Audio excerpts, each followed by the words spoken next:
Hi friends, வணக்கம். இன்றைக்கி நம்ம சிறகடிக்க ஆசையில் என்ன கண்டென்ட்டுன்னு பார்த்தீங்கன்னா, முத்து ரொம்ப அவசர அவசரமாக வீட்டுக்கு வர்றாரு. வீட்டுக்கு வந்து தேடிட்டுருக்காரு. என்ன தேடுறாருன்னு தெரியல. ஹாலில் பார்க்குறாரு, பெட்ரூமில் பார்க்குறாரு. ரொம்ப பரபரப்பாக தேடிட்டுருக்காரு.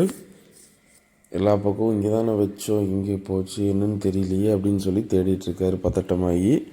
கரெக்டாக அந்த நேரம் பார்த்து மனோஜ் வர்றாரு. என்னடா என்ன தேடிட்டுருக்க அப்படிங்கிறாரு. டேய், நான் சரியான காணில் இருக்க, மரியாதையே போயிரு அப்படிங்கிறாரு. எல்லா பக்கமும் போய் தொலைவி மறுபடியும் காணோம், எங்கே போச்சு என்னன்னு தெரியலைங்கிறாரு. என்ன தொலைவரினாவது சொல்லுடா அப்படிங்கிறாரு. டே, பேசாமல் போயிரு அப்படின்னு சொல்கிறாரு மறுபடியும். கரெக்டாக மீனாவும் வராங்க. ஏங்க என்ன ஆச்சுங்க, என்ன தேடிட்டுருக்கீங்க, காணோம் அப்படின்னு சொல்லி கேட்குறாங்க. மீனாவுக்கும் அவர் பதில் சொல்லாமல் மறுபடியும் தேடிட்டுருக்காரு. எங்கே தேடியுமே கிடைக்கல. கரெக்டாக விஜயாவும் மறுபடியும் வந்து கேட்குறாங்க, என்னடா என்ன தேடிட்டுருக்க அப்படின்னு. அதுக்கும் பதில் சொல்லாமல் தேடிட்டுருக்காரு. என்ன யார் கேட்டாலும் எதுவும் சொல்லாமல் தேடிட்டுருக்க, என்னடா வச்ச, என்னத்தை காணோம், என்னன்னு சொல்லு அப்படிங்கிறாங்க. மறுபடியும் வந்து விஜயா வந்து மீனாவை கூப்பிட்டு, மீனா என்னடி தேடிட்டுருக்காவ அப்படிங்கிறாங்க. தெரியலைங்கத்தான், நான் கேட்டால் சொல்ல மாட்டேங்கிறாரு. என்னென்னு நீங்களே கூப்பிட்டு கேளுங்க. டேய், என்னன்னு சொல்கிறையா இல்லையா அப்படிங்கிறாங்க. வண்டியோட ஆர்சி புக்கை காணுமா, 2 வண்டியோட ஆர்சி புக்கு மட்டும் மீட்டு வச்சுருந்தேன். அந்த புக்கு இங்கே தான் வச்சுருந்தேன், காணும் டேபிளில் தான், எங்கே போச்சுன்னு தெரியல அப்படிங்கிறாரு. மீனா வந்து என்னங்க சொல்கிறீங்க, ஆர்சி புக்கை காணோமா அப்படிங்கிறாங்க. ஆமாம் அப்படின்னு சொல்லி தேடிட்டுருக்காரு மறுபடியும். கரெக்டாக அந்த நேரம் ரவி வந்து, என்ன சொல்கிற முத்து, எப்படி காணோம், எங்கே வச்சேன், இங்கே தானே வச்சேன், 7 வண்டியில் 2 வண்டிக்கு மட்டும் மீட்டு சரி வச்சுருந்தேன். நம்ம மேலே ரூம் கட்டுறோம்ல, அதுக்கு எப்படி பணம் பத்தாது, இன்னும் 2 லட்ச ரூபா தேவைப்படுது. சரி, அதில் ஒரு வண்டியோட புக்கை மட்டும் வச்சு பணம் வாங்கிக்கலாம் அப்படின்னு அதை வச்சு தான் பிளான் பண்ணியிருந்தேன். இப்போ பார்த்தா புக்கு காணோம் அப்படின்னு சொல்கிறாங்க. அந்த நேரம் பார்த்து கரெக்டாக ஸ்ருதியை வந்து, என்ன சொல்கிறீங்க முத்து, எப்படி காணோம், எங்கே வச்சிங்க, இல்லை பல குரல் இங்கே தான் வச்சுருந்தேன், காணோம் அப்படின்னு சொல்லி தேடுறாரு. நல்லா யோசிச்சு பாருங்கள், இங்கே தான் வச்சிங்களா, வேறு எங்கேயாவது இது வச்சுட்டிங்களா அப்படின்னு சொல்லி மீனாவும் கேட்குறாங்க. இல்லை மீனா, நான் இங்கே தான் வச்சேன் அப்படிங்கிறாரு.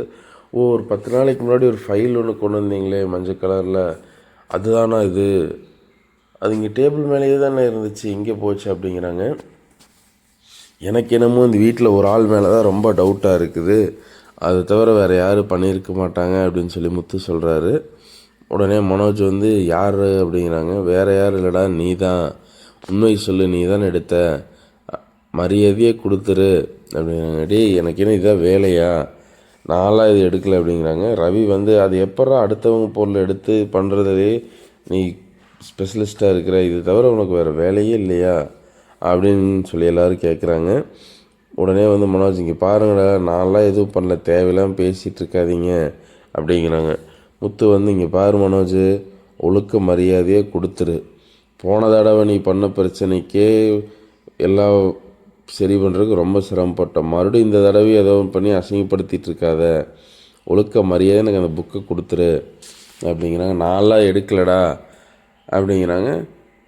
போன தடவை மாதிரி சும்மா விட மாட்டேன்னா, இந்த தடவை உண்மையிலேயே போலீஸ் ஸ்டேஷன் போய் கொடுத்துருவேன் அப்படின்னு கம்ப்ளைண்ட் கொடுத்துருவேன்னு சொல்லி முத்து மிரட்டுறாரு. மனோஜ் வந்து திருன்னு முழிச்சிட்டுருக்காரு. விஜயை வந்து, இவன் முழிக்கிறதே சரியில்லையே, டே மனோஜ் உண்மை சொல்லு, நீ இதை எடுத்துருந்துக்கியா சொல்லுடா, எதாக இருந்தாலும் அவன் போலீஸ் கீலீஸுங்கிறான் அப்படிங்கிறாங்க. இல்லைம்மா, நான்லாம் எடுக்கலை, என்னை பற்றி உங்களுக்கு தெரியாதா அப்படிங்கிறாங்க. சரி, ஓகே, எடுக்கலைன்னா பரவாயில்ல, 5 லட்ச ரூபா பணம் வச்சுருப்பில்ல, அது உனக்கு எப்படி வந்துச்சு சொல்லு, பார்லர் அம்மா கொடுக்குறக்காக வச்சுருந்த பணம் உனக்கு ஏது அப்படின்னு சொல்லி கேட்குறாங்க. எனக்கு ஒன்றுனா அந்த ஆர்சி புக் எங்கேன்னு சொல்லு, இல்லைன்னா அந்த 5 லட்ச ரூபா எப்படி வந்துச்சுன்னு சொல்லுன்னு சொல்லி ரூட்டை திருப்புறாரு முத்து. அப்போ வந்து கரெக்டாக விஜயாவும் கேட்குறாங்க, சரிடா நீ எடுக்கலைன்னு சொல்கிற, அந்த பணம் எப்படி வந்துச்சுனாலும் சொல்லு அப்படின்னு சொல்லி கேட்குறாங்க. இப்போ தாம்மா நீங்கள் கரெக்டான ரூட்டுக்கு வந்திருக்கிறீங்க, கேளுங்க அப்படின்னு சொல்கிறாங்க 2 பேரும். இல்லை, அது வந்து என் ஃப்ரெண்டு வந்து கொடுத்தா, என் ஃப்ரெண்டுக்கிட்ட வாங்கியிருந்தேன் அப்படின்னு சொல்கிறாரு. சரி வா, எந்த ஃப்ரெண்டுன்னு சொல்லு, போய் இப்போ நேரில் போய் பேசுவோம், அவங்க கொடுத்துருந்தாங்கன்னா ஓகே அப்படிங்கிறாங்க. இல்லை, அவன் வந்து வெளியூர் போயிட்டான், ஃபாரின் போயிட்டான், இப்போ கொடுத்துட்டு போயிட்டான், அவன் இங்கே இல்லை அப்படிங்கிறாங்க. பரவாயில்லடா, ஃபாரின் போனால் என்ன, ஃபோன் இருக்கும்ல, ஃபோன் நம்பர் கூட ஃபோன் பண்ணி பேசலாம் அப்படிங்கிறாங்க. இல்லை அது பேச முடியாது அப்படின்னு சொல்லி மழுப்புறாரு. உண்மையை சொல்லு, இந்த பணம் எப்படி வந்துச்சு, இல்லை ஆர்சி புக் எங்கே, ரெண்டில் ஏதோ ஒன்றாவது நீ பதில் சொல்லியே ஆகணும், உண்மை சொல்லு அப்படின்னு சொல்லி எல்லோரும் கேட்குறாங்க. மனோஜ் வந்து என்ன சொல்கிறதுனே தெரியல. ஐயோ நம்ம பணத்தையும் எங்கே வாங்கணும்னு சொல்ல முடியாது, ஆர்சி புக்கையும் போய் மீட்டுட்டு வாங்குறாங்க, நம்ம புக்கே எடுக்கலை, பணத்தை பற்றியும் சொல்ல முடியாது. சரி பணத்தை கொடுத்து மீட்டுட்டு வேணால் புக்கு எங்கே இருக்குன்னு தெரியாது, நம்ம எடுத்திருந்தா தான் நம்ம அதை பண்ண முடியும். இதுக்குமே பதில் சொல்ல முடியாமல் ரொம்ப யோசிச்சுட்ருக்காரு மனோஜ். அந்த நேரம் பார்த்து கரெக்டாக வந்து முத்து சொல்கிறாரு, இங்கே பாருடா, ஒழுக்க மரியாதையாக எனக்கு வந்து பணத்தை எங்கேருந்து வந்துச்சுன்னு சொல்லு, இல்லைன்னா புக்கை எனக்கு மீட்டு கொடுத்துரு. எனக்கு நம்பி ஒருத்தங்க வண்டி கொடுத்து நான் அதை ரெடி பண்ணி அதை ஓட்டி அதை வச்சு அடமானம் வச்சு தான் இந்த வீட்டை மீட்டிருக்கேன். மறுபடியும் என்னால் வந்து இது பண்ணிகிட்ருக்க முடியாதுன்னு சொல்லி கோவப்பட்டு அவர் அடிக்கிறதுக்கு கை வாங்குறாரு. ரவி வந்து இருடா பேசிக்கலாம் இருங்கிறாரு. இங்கே பாரு, அவனுக்கு கோவத்துக்கு கொண்டு போயிட்ட சரியா, தேவையில்லாமல் அவன்கிட்ட அடி வாங்காத, உண்மையை சொல்லு என்ன நடந்துச்சு அப்படின்னு சொல்லி. இதெல்லாம் பார்த்துட்டு விஜயாடி, உண்மை தான் சொல்லி தொலையேண்டா, நீ புக்கை எடுக்கலைங்கிறது ஓகே எனக்கு தெரியுது, இந்த பணத்தை யார்கிட்ட கடன் வாங்கினேன்னு மரியாதையை உண்மை சொல்லிடு அப்படிங்கிறாங்க. உடனே உன் ஃப்ரெண்டு சந்தோஷ்கிட்ட வாங்கினேன்லாம் போய் சொல்லாத, அந்த ஆளே ஃபைனான்ஷியலாக விட்டுட்டேன்னு சொல்லி அன்றைக்கே சொல்லிவிட்டு அப்படி உங்கள் கடைக்கு வேலைக்கு போயிட்டுருக்காரு. அதனால் இந்த பணம் எங்கேருந்து வந்துச்சு, யார்கிட்ட வாங்கணும்னு சொல்லிட்டீங்கன்னா எந்த பிரச்சனையும் இல்லை அப்படின்னு சொல்லி விஜயாவும் சொல்கிறாங்க. நம்ம எப்படி சொல்கிறது, எல்லோரும் இதுவே கேட்குறாங்களே அப்படின்னு சொல்லி.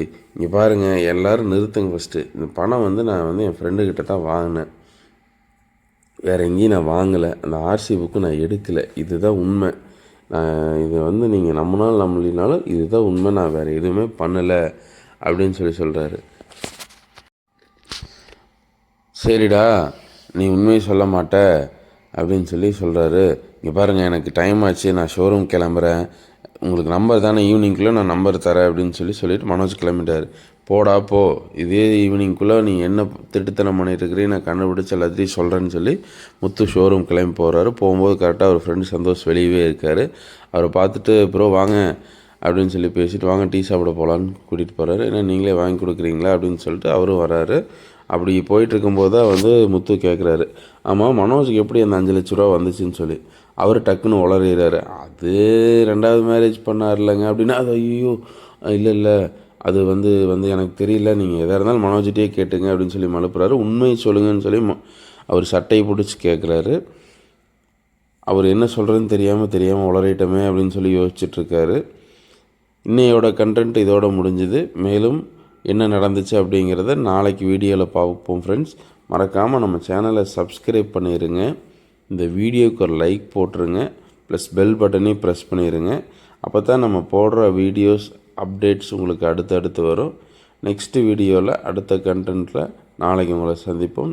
Tata bye by.